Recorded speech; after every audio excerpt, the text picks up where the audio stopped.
Hello. నేను చందన.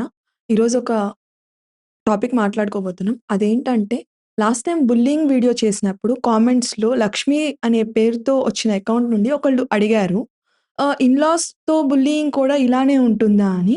ఈరోజు ఆ టాపిక్ గురించి మాట్లాడుకోబోతున్నాం.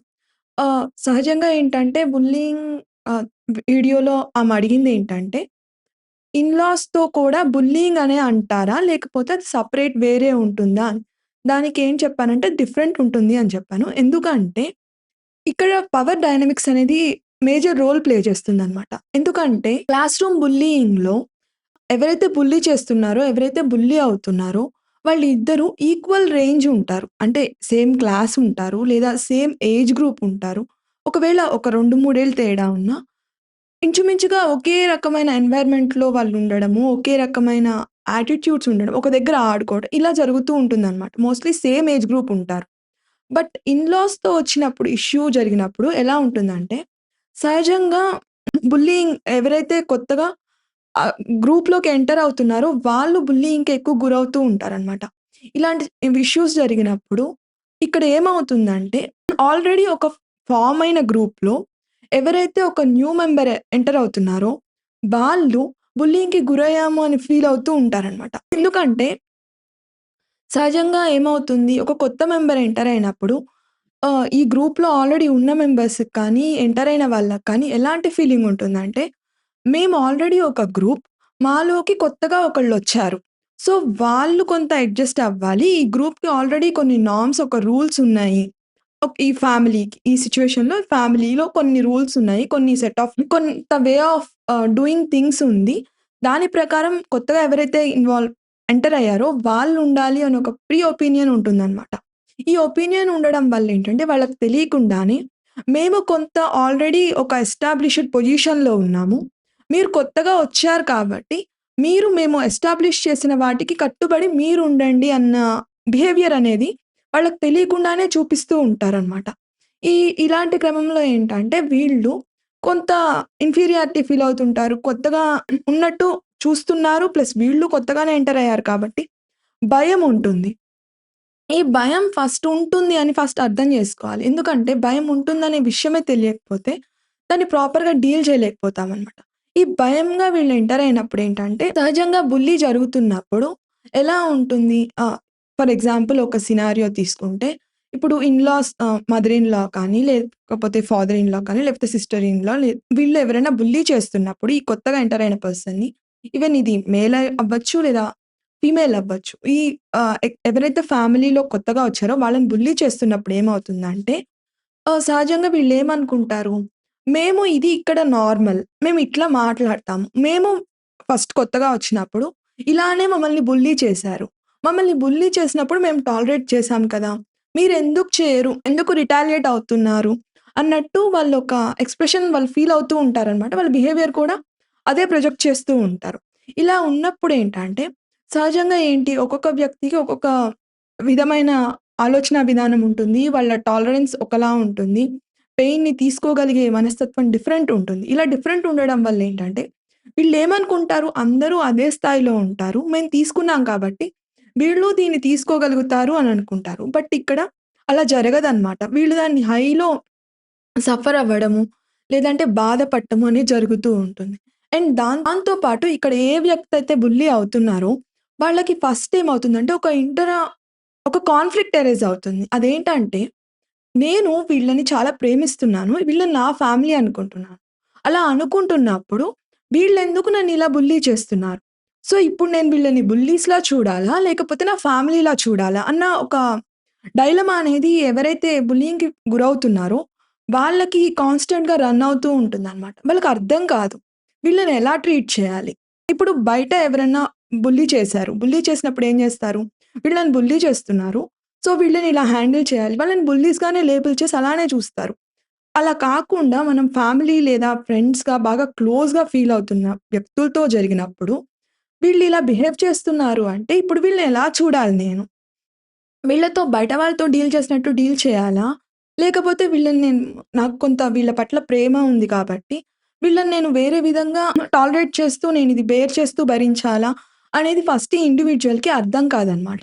ఇలా అర్థం కాకపోవడం వల్ల ఏంటంటే, వాళ్ళు కాన్స్టెంట్ డైలమాతో ఉంటారు. ఈ కాన్‌ఫ్లిక్ట్ అనేది వాళ్ళల్లో విపరీతమైన ఆందోళన క్రియేట్ చేస్తుంది.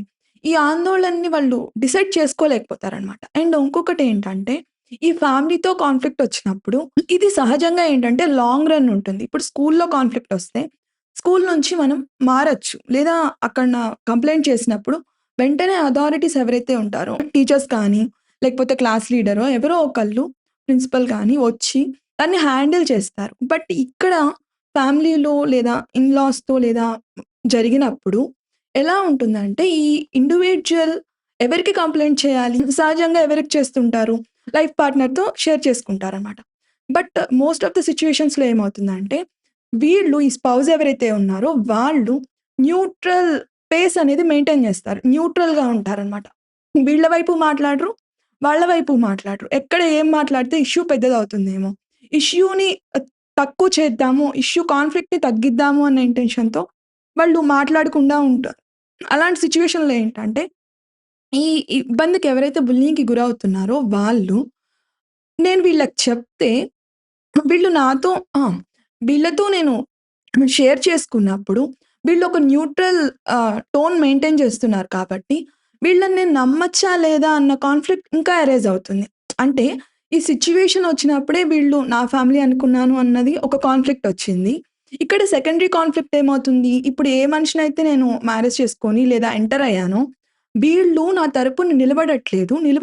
నిలబడకపోవడం అనేది ఇప్పుడు సహజంగా ఏమనుకుంటారు? ఈ ఎవరైతే స్పౌస్ ఉన్నారో వాళ్ళు నిలబడకపోవడం అనేది సొల్యూషన్‌గా ఫీల్ అవుతుంటారనమాట. బట్ ఇక్కడ ఏమవుతుందంటే నిలబడకపోవడం అనేది వీళ్ళలో ఇన్‌సెక్యూరిటీని క్రియేట్ చేస్తుంది. అంటే ఈ ఫ్యామిలీలోకి నేను కొత్తగా ఎంటర్ అయ్యాను. ఇక్కడ ఎవరైనా నా గురించి మాట్లాడినప్పుడు, బుల్లీ చేసినప్పుడు, ఇలా కజిన్స్ ఎవరైనా ఏదో జోక్ చేసినప్పుడు, నా పట్ల కొంత కూడా కేర్ నా స్పౌస్ చూయించట్లేదు అంటే, వాళ్ళకి ఆ మ్యారిటల్ రిలేషన్ పట్ల ఒక ఇన్‌సెక్యూరిటీ అండ్ మిస్‌ట్రస్ట్ అనేది స్టార్ట్ అవుతుందనమాట. సో, ప్రతి క్షణం వీళ్ళకెలా ఉంటుంది? వీళ్ళు పేరుకే నాకు స్పౌస్ గాని, నాకేదైనా ఇష్యూ వచ్చినప్పుడు, ఈ ఇష్యూలో నాకు నిలబడరు, సపోర్ట్ చేయరు అన్నది ఫియర్ ఎప్పుడు వీళ్ళని కాన్స్టెంట్‌గా బగ్ చేస్తూ ఉంటుందనమాట. అండ్ ఇంకొకటేమవుతుందంటే, సహజంగా ఇదెలా చూస్తారు? ఓకే. వీళ్ళిలా ఉన్నారు అన్న అర్థమైన తర్వాత ఎవరితో ఒకళ్ళతో వీళ్ళు ఎవరైతే విక్టిమ్ ఉన్నారో వీళ్ళు షేర్ చేసుకుందామని ట్రై చేస్తారనమాట. షేర్ చేసుకుందామని ట్రై చేసినప్పుడు సహజంగా ఎవరైనా ఏమంటారు? ఏ ఫ్యామిలీలోనైనా ఇలాగే ఉంటాయి. కాన్‌ఫ్లిక్ట్స్ ఇంతే ఉంటాయి అని మాట్లాడుతూ ఉంటారు. ఇలా ఉన్నప్పుడు ఏంటంటే వీళ్ళకి ఒక సెల్ఫ్ డౌట్ ఒస్తుంది. సో, అన్ని ఫ్యామిలీస్‌లో ఇలానే ఉంటాయని చెప్తున్నారు. ఇంతే అందరూ అంటున్నారు. మరి నేనిది ప్రాపర్‌గా డీల్ చేయలేకపోతున్నానా? నేను కరెక్ట్‌గా లేనా? నాకు హ్యాండిల్ చేయటం రావట్లేదా? అన్న సెల్ఫ్ డౌట్ ఒస్తుందనమాట. ఈ సెల్ఫ్ డౌట్‌తో వీళ్ళేం చేస్తారంటే ప్రతిదీ చెక్ చేసుకోవడం స్టార్ట్ చేస్తారు. అంటే ఎక్కడ నన్ను పాయింట్ ఔట్ చేస్తారో, ఎక్కడ నన్ను క్వెషన్ చేస్తారో, సో నేను మిస్టేక్ చేయకూడదు. ఎక్కడ నేను మిస్టేక్ చేస్తే ఎంత పెద్ద ఇష్యూ అవుతుందో అనే భయంతో ఏంటంటే, వీళ్ళు కాన్స్టెంట్‌గా వాళ్ళు చేసే ప్రతి పనిని, వాళ్ళు మాట్లాడే ప్రతి మాటని ముందు అనలైజ్ చేసుకొని తర్వాత చేయడం. ఇట్లా చేస్తున్న క్రమంలో ఏమవుతుందంటే, వీళ్ళకి ఎక్కువ స్ట్రెస్ క్రియేట్ అవుతుందనమాట. కంటిన్యూయస్‌గా వీళ్ళు ఇంట్లో ఉన్నంత సేపు కాన్స్టెంట్‌గా నెగెటివ్ ఎమోషన్‌కి లోనవుతూ ఉంటారు. అండ్ ఈ ఫ్యామిలీలో ఇష్యూస్ ఎప్పుడూ కూడా లాంగ్ రన్ ఉంటాయి కాబట్టి, ఇలా ఇలా వీళ్ళు కాన్స్టెంట్‌గా స్ట్రెస్‌కి లోనవ్వడం వల్ల, దీని ఇంపాక్ట్ అనేది వాళ్ళ హెల్త్ మీద ఎక్కువ పడుతుంది. అండ్ ఆ రిలేషన్ పట్ల వాళ్ళకి ట్రస్ట్ కూడా లేదు కాబట్టి, కాన్స్టెంట్‌గా ఇన్‌సెక్యూర్ ఫీల్ అవుతూ ఉంటారు. ప్రాపర్‌గా నిద్రపోలేరు. ఎప్పుడు ఏమవుతుందో అనే భయంలో ఉంటారనమాట. ఇలా ఉండడం వల్ల ఏంటంటే, వీళ్ళకి సైకలాజికల్‌గా ఎక్కువ ఇంపాక్ట్ చూపిస్తుంది. అండ్ ఇదొక పెద్ద ట్రోమా లాగా అవుతుంది. ఇనీషియల్ డేస్‌లో ఏదైనా ఇట్లా జరిగినప్పుడు, మీకు కాన్స్టెంట్‌గా సపోర్ట్ చేయాల్సిన వాళ్ళు సపోర్ట్ చేయకుండా, మన ఫ్యామిలీ అనుకున్న వాళ్ళు ఆపోజిట్‌గా బిహేవ్ చేసినప్పుడు, వీళ్ళకి అది ఒక ట్రోమా లాగా అయిపోతుందనమాట. ఏదో ఒక స్టేజ్‌లో దీని నుంచి నేను తప్పించుకుంటాను అన్న ఫీలింగ్ ఉండదు కాబట్టి సహజంగా, ఎవరైనా మ్యారిటల్ రిలేషన్ ఎంటర్ అయినప్పుడు, ఇది కాన్స్టెంట్‌గా ఉంటుంది అని ఒక ఫీలింగ్‌లో ఉంటారు. అలా ఉండడం వల్ల ఏంటంటే, వీళ్ళు ఇది ఇట్లా స్టార్టింగ్‌లోనే జరిగింది కాబట్టి, ఇలా నేను లైఫ్ లాంగ్ ఉండాల్సొస్తుంది. లైఫ్ లాంగ్ నేనిది బేర్ చేయాలి అన్నప్పుడు వాళ్ళకి తెలియకుండానే దారుణంగా యాంగ్జైటీ ఫీల్ అవుతారనమాట. అంటే ఇప్పుడు నాకొక 20 ఇయర్స్ లేదా 30 ఇయర్స్ టైమ్‌లో ఇది స్టార్ట్ అయింది. సో, ఇప్పుడు నేనొక 70 ఏళ్ళు బతికితే ఇంకో 50 ఇయర్స్ లేదా 40 ఇయర్స్ నేనిది బేర్ చేయాలి అంటే వాళ్ళకి భయం ఇంకెంతలా అవుతుంది అనేది మనం అర్థం జేసుకోవచ్చు. ఎంత కాన్స్టెంట్ ఫియర్‌తో ఉంటారు. అంత కాన్స్టెంట్ ఫియర్‌తో ఉండడం వల్ల ఏంటంటే సహజంగానే మిస్టేక్స్ జరుగుతాయి. ఆ మిస్టేక్స్ మళ్ళీ పాయింట్ ఔట్ అవుతాయి. ఇలా ఇదొక సైకిల్ లాగా, లూప్ లాగా అయిపోతుందనమాట. ఇంత సివియారిటీ ఉంటుంది. సో, మనం ఇన్‌లాస్ మధ్య జరిగే ఇష్యూస్‌ని అండ్ స్కూల్లో పిల్లలతో జరిగే వాటిని సేమ్‌గా ఖచ్చితంగా కన్సిడర్ చేయకూడదు. అండ్ దీనివల్ల సైకలాజికల్‌గా వాళ్ళకి సెల్ఫ్ ఎస్టీమ్ తగ్గుతుంది. అండ్ కాన్స్టెంట్‌గా వాళ్ళేమనుకుంటారంటే, నేను ఫ్రీక్వెంట్‌గా పాయింట్ ఔట్ చేస్తున్నారు కాబట్టి నేనొక ఫెయిల్యూర్‌ని, లేదంటే నేనేది ప్రాపర్‌గా చేయలేను. నా వల్ల మిస్టేక్స్ ఎక్కువ జరుగుతూ ఉంటాయి. ఇలాంటి ఫీలింగ్ పెరుగుతుందనమాట.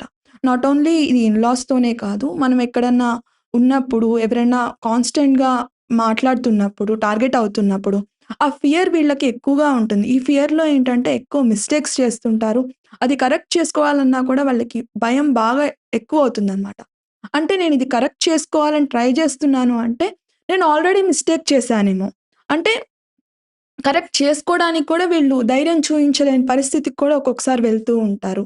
ఇది లాంగ్ రన్‌లో ఉంటుంది కాబట్టి, ఎవరైనా మన ఫ్యామిలీ మెంబర్ ఇలా అండర్‌గో అవుతున్నారు అని అనుకున్నప్పుడు, ప్రాపర్ కౌన్సెలింగ్ తీసుకోవడం, లేదంటే వాళ్ళ వాళ్ళ పొజిషన్‌ని ప్రాపర్‌గా అడ్రెస్ చేయడం లాంటివి చేసినప్పుడేంటంటే, వాళ్ళకి కొంత సపోర్ట్ దొరుకుతుంది. వాళ్ళు ఈజీగా సిట్యుయేషన్‌ని హ్యాండిల్ చేయగలుగుతారు. Thank you for watching.